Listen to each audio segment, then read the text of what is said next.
Hey everybody, it's Ron from Pick Dawgz, and this is Ron's Rundown. We're going to go over the MLB game scheduled for Wednesday, September 24th, 2025. And if you like this video, make sure to hit that thumbs up button and subscribe. Put those baseball picks in the comment section below. And if you're looking for my best bets, the games I love the most, including my daily rundown best bet in Major League Baseball, you can find those at the Premium Picks tab at pickdawgz.com. There's also a link in the description.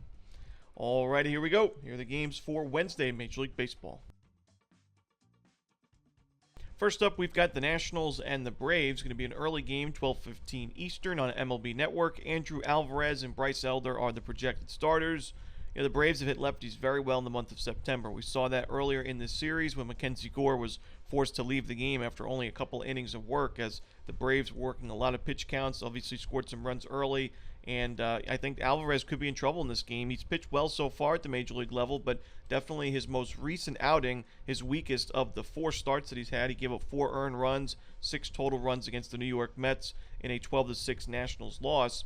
Bryce Elder, like I've said, I've not really backed him too often over the years, but we took him in the last game against the Tigers. He went 7 innings of 1-run ball. He's pitching some of the best baseball outside of that one game against the Astros. He's given up 1 run or fewer in 4 of his last 5 starts, so he's got good numbers against his current Nationals lineup. I'm going to roll with the Braves in this one on the run line. Next up, it's the Brewers and the Padres. Quinn Priester and Dylan Cease are the starters. I got to roll with Quinn Priester and the Brewers in this one. Another win for the Brewers with Priester on the mound. That last game, he pitched really well in that one. 5 2/3 against the Angels. 2 runs, 10 strikeouts, and a 5-2 Brewers win. Not only have they won 19 straight Quinn Priester starts, but they've covered the run line in a lot of these games, including the last 5, 4-1, 4-1, 5-2, 5-2, and 8-2 wins for Milwaukee. I got to roll with the Brewers in this one on the money line. Cease has also been, obviously inconsistent this season. ERA of 4.6 on the year. His last game against the White Sox, not a great outing, 4 earned runs. Give me the Brewers in this one on the money line.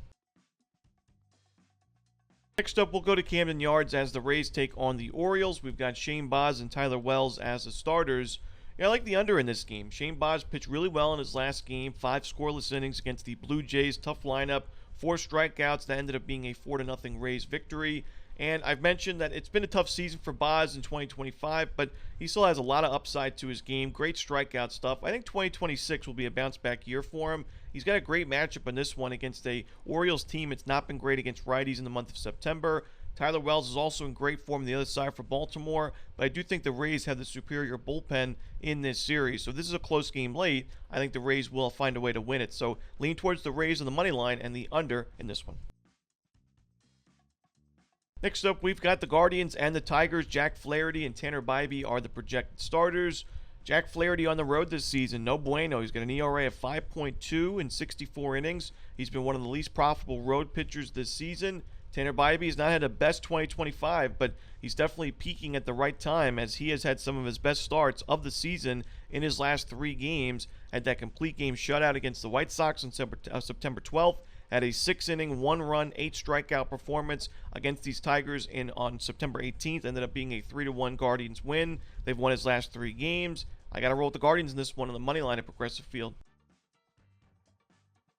Next up, we've got the Pirates and the Reds. We've got a great pitching matchup in this one. Paul Skeens and Hunter Green on the mound. Now, Paul Skeens virtually a lock to win the National League Cy Young Award, and very deservingly so. 181 2/3 of 209 strikeout baseball with a 2.03 ERA. He did struggle in his last game against the Cubs. 3 earned runs, 7 base hits, and 3 2/3. It makes it back-to-back starts for Skeens, less than 6 innings of work. And with the Pirates obviously eliminated and not playing for much other than the role of spoiler against their division rivals, I don't expect the Pirates to really push Skeens, more than 5 innings in a game like this and risk any kind of injury. I think that is honestly a reason why you may want to lean towards Cincinnati in a game like this, as Hunter Green, of course, is in good form in a complete game shutout his last game. I think this is a close game late. Cincinnati does have the bullpen advantage. Obviously, a lot more to play for. I think that we're going to see a low-scoring start to this game, but the Reds find a way to win it in the end. So I'll lean towards Cincinnati on the money line in this one. Next up, we've got the Marlins and the Phillies. We got Ryan Weathers and Jesus Luzardo as the starters.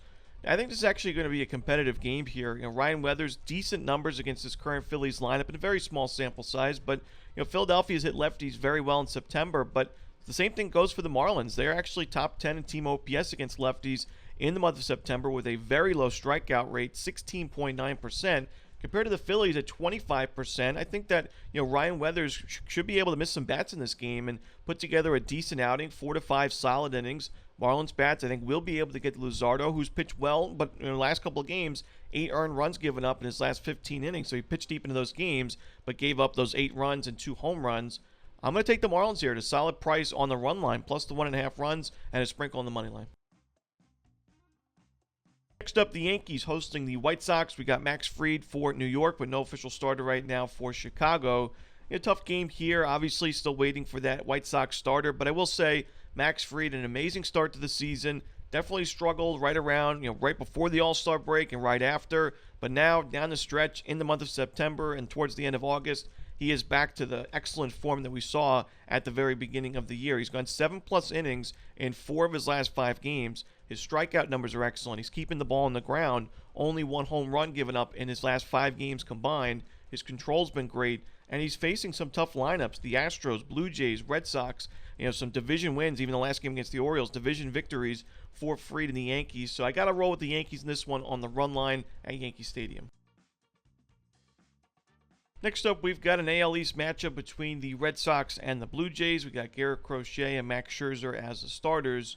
The Blue Jays have just been so-so against lefties again in the month of September. They're 19th in team OPS. Power numbers are a little bit down. Strikeout rate is low, but so is the walk rate. So not great. And, Garrett Crochet, of course, one of the better lefties in baseball. He has great numbers against his current Blue Jays lineup. I think that Crochet can put together a quality start. Max Scherzer's got great numbers against the Red Sox current lineup, but gave up 7 earned runs his last game, makes it 4+ runs from Scherzer given up in 4 of his last 5 starts. So that is a concern. Still a Red Sox team looking to clinch a postseason spot in a very contested American League wildcard race. I'm going to roll with Boston in this one on the money line. Next up, we've got the Mets and the Cubs. We got Jonah Tong and Matthew Boyd as the projected starters. Tong, 4 starts at the major league level, 16 2/3, 11 earned runs, but 21 strikeouts. I think he's got a lot of potential at the major league level. I think he can be a great option at some point, but I do worry about that control. And right now, and you look at his last game, 5 innings, no walks, no runs, 8 strikeouts. Looked like a very clean outing, just 4 base hits in a 6-1 Mets victory. But it was a game where the Mets had an early lead. Tong in the first couple of innings was really able to escape a lot of danger with runners on. There were some pitches that could have been pass balls, wild pitches.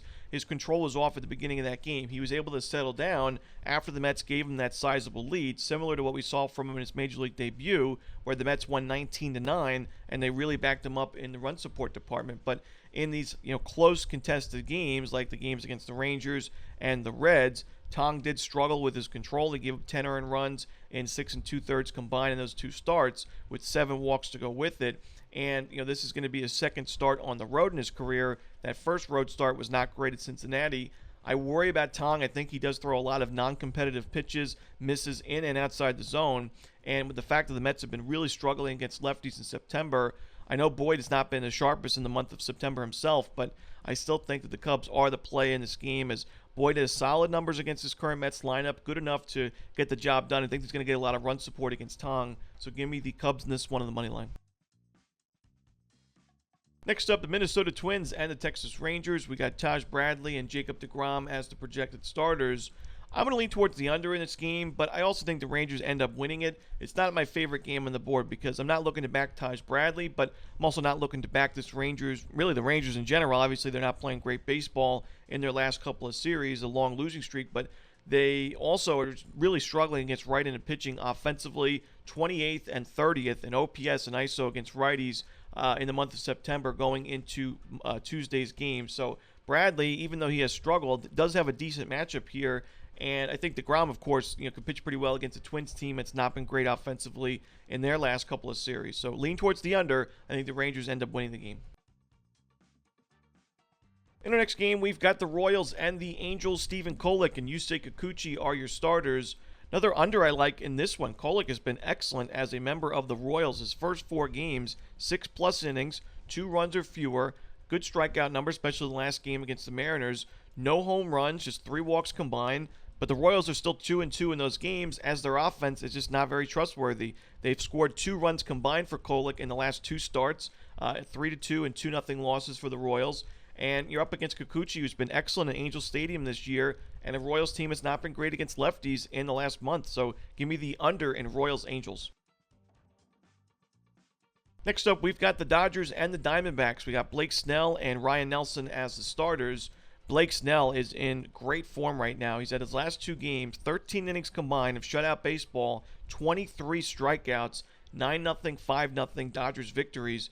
But I will say, this is a very tough matchup. We talked about earlier in the rundown that the Phillies have a very high strikeout rate against lefties this month, and we actually mentioned that in that game when we talked about it. Blake Snell against the Phillies. I think Luzardo was on the opposite side for the Philadelphia. Both teams were hitting lefties well, but I mentioned the Phillies strikeout rate was a lot steeper than the Dodgers, so we ended up backing the Dodgers and they won that game. This time around, though, you're facing a Diamondbacks team that is number 1 in Major League Baseball in team OPS and isolated power against lefties in the month of September. Very low strikeout rate, high walk rate to go with it in a very hitter-friendly ballpark. I think this is a really tough matchup for Blake Snell, and I wouldn't be surprised to see him struggle, especially with somebody that's dependent on earning strikeouts. Like I said, Arizona does a good job at limiting them and does have some control issues throughout his career. Arizona's been great on getting on base. So I think that Snell struggles, and I think that Ryan Nelson has proven to be one of the better options, if not the best option, for the Diamondbacks in this rotation down the stretch this year. He's been great at Chase Field this season with an ERA below 3, 5-1 record, getting a great price. Give me Arizona on the money line. Next up, we've got the Rockies and the Mariners. We got Tanner Gordon and Luis Castillo as the starters. You know, this is a game that when I looked at this series and the projected pitching matchups, I thought that this was the game that the Rockies had their best chance at competing in, because Tanner Gordon, you look at the ERA on paper, it doesn't look great, but for a Coors Field pitcher that's gotten a couple of games where he's gotten crushed, but a lot of the other starts he's been solid, like his last game. Quality start on paper, 6 innings, 3 earned runs, gave up 1 unearned run, but 4 strikeouts. That was at Coors Field. Usually that's good enough for the Rockies to at least cover the run line, if not win the game. That ended up being a 9-7 loss for Colorado, but it was a solid outing. The previous start against the Padres, a quality start, 6 innings, 1 earned run, 9 strikeouts. I think Tanner Gordon's shown a lot of promise.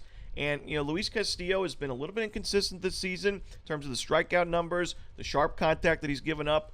I think the Rockies actually match up okay in this game, and I'm going to take them plus the 2.5 runs on the run line on the road. Next up, we've got the Cardinals and the Giants. We got Ray and Gray in this matchup. Robbie Ray, Sonny Gray. Now, Robbie has struggled his last 2 games, 10 earned runs given up, but those were against the same lineup, the Dodgers twice, one of the best lineups against lefties right now. Now you're facing a Cardinals team in the month of September, 28th and 29th in OPS and ISO against lefties with a pretty elevated strikeout rate, and I think Robbie Ray can bounce back in this matchup. And Sonny Gray had a great start to the season, but there's a reason why his ERA is above 4. It's not been a great second half of the year. A lot of base hits, a lot of sharp contact. Even his last game, it was 6 innings, 1 earned run, 7 strikeouts against the Brewers. Looks like a great outing, but a home run and 9 base hits given up in that game. A lot of base runners from Sonny Gray conceded. I got to roll with the Giants in this one on the money line. Next up, we've got the Astros and the Athletics. We got Hunter Brown and JT Ginn as the starters. Hunter Brown has faced the Athletics twice this season, but both of those were at Daikin Park, and he pitched really well in those games, but this is obviously a much different ballpark in Sutter Health, where it's been very hitter-friendly throughout the season, and it's one of 2 minor league ballparks that the major league teams have played in this season. The Rays, of course, in Steinbrenner Field, and the A's in Sutter Health Park. Hunter Brown's only other start at a minor league park this season in Steinbrenner Field was against the Rays. It was 5 earned runs, 3 home runs, in an 8-4 Rays victory. Now, to be fair to Hunter Brown, he's also pitched at Coors Field this year, and he had a really good outing in that one, 6 innings, 2 runs, 8 strikeouts. So it's not to say that Brown can't pitch well at a hitter-friendly ballpark, but I just don't think that those numbers at Daikin Park are a true, comparable to what we're going to see in a game like this against an A's team that I've mentioned is very underrated offensively. JT Ginn, I think, is a severely underrated starting pitching option who has been a profitable option for the Athletics down the stretch this year as a starting pitcher. I think Brown could get hit up in this one against an A's team. You look at their numbers against righties in the month of September, top 5 in team OPS, top 10 in isolated power, with a low BABIP to go with it, suggesting they've been a little bit unlucky I'm going to roll with the A's in this one on the money line at home. And that's it. Those are the games for Wednesday in baseball. Hope you enjoyed this video. Again, if you're looking for my best bets, you can find those at the Premium Picks tab at pickdawgz.com, and there is a link in the description. As always, Romanelli, good luck.